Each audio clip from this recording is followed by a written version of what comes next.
अस्सलाम वालेकुम दोस्तों, कैसे हैं आप सब। उम्मीद करता हूँ आप सब ठीक होंगे। दोस्तों, दुनिया में अगर हम आज किसी से सवाल पूछते हैं कि कामयाबी क्या है, तो उसका जवाब होगा दौलत, शोहरत और ताकत। लेकिन ये सिर्फ इस फ़ानी दुनिया में कामयाबी की ज़मानत है। इंसान की असल कामयाबी ये नहीं है, क्योंकि इस इंसान को एक दिन मरना भी है। इस फ़ानी दुनिया को छोड़कर अपनी असल ज़िंदगी की तरफ जाना है, जहाँ कामयाबी का मतलब दौलत, शोहरत और ताकत तो बिल्कुल नहीं है। अगर दौलत ही कामयाबी है, तो दोस्तों कारून से ज़्यादा दौलत किसके पास थी। अगर आप ताकत को कामयाबी कहते हैं, तो ताकत के मामले में फ़िरौन का कोई सानी नहीं है। उस दौर में भी उसके पास 16 लाख फौजियों पर मुश्तमिल फ़ौज थी। दुनिया के बड़े बड़े जाबांज, Genghis Khan, the great Alexander, जिसे सिकंदर आज़म भी कहा जाता है, जिन्होंने दुनिया में रहते हुए अपनी ताकत से बड़े बड़े बर्रे आज़म फतह किए, इन सब को भी मौत ने नहीं छोड़ा। इनको भी मौत की नींद सोना ही पड़ा। आखिर इंसान मजबूर है कि वो मौत से कैसे बचे। इसीलिए दुनिया के कई ममालिक जैसे रशिया, अमेरिका और ऑस्ट्रेलिया में दुनिया के अमीर तरीन लोग अपने जिस्म को फ्रीज करवा रहे हैं और फ्रीज करवा कर एक जगह पर महफूज कर रहे हैं। और महफूज करने का मकसद ये है कि इन लोगों का ऐसा सोचना है कि साइंस मौत का मुस्तकबिल में अगर इलाज ढूंढ लेगी, तो इनके महफूज किए जिस्म को निकाल कर दोबारा ज़िंदा किया जा सके। दोस्तों, इस अमल को क्रियोनिक्स कहते हैं, जिसमें एक जिस्म को मरने के बाद लिक्विड नाइट्रोजन में -130 डिग्री के नीचे के टेम्परेचर पर स्टोर किया जाता है और जिस्म में से खून को निकाल कर बॉडी ऑर्गन खुसूसन दिमाग महफूज रखा जाता है, इस उम्मीद पर कि एक दिन टेक्नोलॉजी इस मुर्दा आदमी को ज़िंदा करेगी। और दोस्तों, इस पूरे प्रोसेस की जो कीमत है वो है 1 से $1.5 लाख के आसपास। और इनमें से कुछ लोग अपना दिमाग फ्रीज करवा रहे हैं और कुछ लोग तो अपना पूरा जिस्म फ्रीज करवा रहे हैं। इनको साइंस पर इतना यकीन है कि इनको लगता है कि टेक्नोलॉजी मुस्तकबिल में इनको एक नई ज़िंदगी दे सकती है। अब चाहे इनके दिमाग को किसी रोबोट के साथ अटैच करना पड़े या फिर किसी नए इंसानी जिस्म के साथ। यही सोच हज़ारों साल पहले मिस्र के बादशाहों, कई फ़िरौनों की भी थी। और यही वजह थी कि इनकी मौत पर इनको शान शौकत से दफनाया जाता था, हीरे जवाहरात के साथ, और भी बहुत सारे जेवरात के साथ दफनाया जाता है, ये सोचकर कि ये मुस्तकबिल में फिर से ज़िंदा होंगे। दोस्तों, देखा जाए तो इसका मतलब ये है कि इंसानी फितरत हज़ारों साल पहले भी यही थी और आज भी यही है। सिर्फ उस इंसान की जिसे ना तो खुदा पर यकीन है और ना तो मौत की बात की ज़िंदगी पर।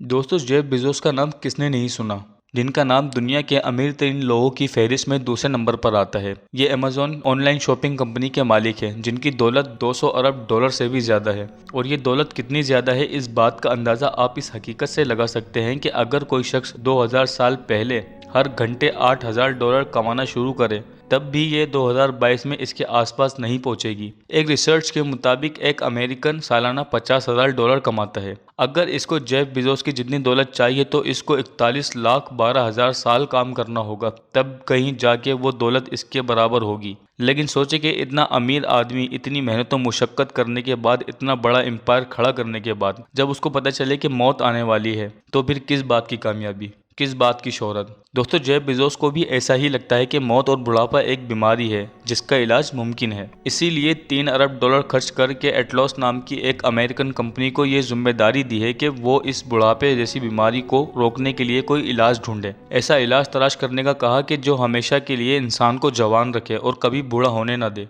और मौत इसके पास ही ना आए। लेकिन दोस्तों, मौत तो बरहक है, सबको एक दिन मरना है। खुदा ने हर इंसान को पैदा करते ही उसकी मौत का वक्त भी लिख दिया है और कोई उसे आगे पीछे नहीं कर सकता, क्योंकि इंसानी जिस्म सेल से मिलकर बना है, जो कि इंसानी जिस्म में अरबों खरबों की तादाद में मौजूद हैं। और इस जिस्म में न्यूक्लियस मौजूद होता है और उसके अंदर होता है क्रोमोसोम्स और उसके अंदर मौजूद होता है डीएनए, जो इंसानी जिस्म को प्रोग्राम कर रहा होता है कि इसने कैसा बनना है, कब जवान होना है, कब बूढ़ा होना है। और ये सब कुदरती अमल के तहत हो रहा होता है, जिसे रोका नहीं जा सकता, क्योंकि ये सब बिल्कुल क्वांटम लेवल पर हो रहा होता है। मतलब कि ये इंतहाई छोटे लेवल पर कोडेड इन्फॉर्मेशन की शक्ल में मौजूद है। और आज की इस दुनिया में जहाँ टेक्नोलॉजी आसमान छू रही है, इस दुनिया में अगर डीएनए को हम 1000 पन्नों की किताब मान लें, तो अभी तक हम इसका एक पेज भी नहीं समझ पाए। वक्तन फवक्तन डीएनए इन्फॉर्मेशन के हुक्म पर इंसानी सेल्स तकसीम होते रहते हैं और इसी दौरान क्रोमोसोम भी तकसीम होकर सेल में जा रहे होते हैं। क्रोमोसोम के किनारों पर एक कैप नुमा चीज होती है, जिसे टेलोमेर्स कहते हैं। जैसे जैसे हमारी उम्र बढ़ती जाती है, टेलोमेर्स छोटी होती जाती है और जब ऐसा होना शुरू होता है तो जिस्म में सेल्स बनने का अमल रुक जाता है और इंसानी जिस्म बढ़ने के बजाय रुक जाता है और यही फिर बुढ़ापे की वजह बनता है। और साइंटिस्ट यही चाहते हैं कि इन टेलोमेर्स की तादाद को कम करने से रोका जा सके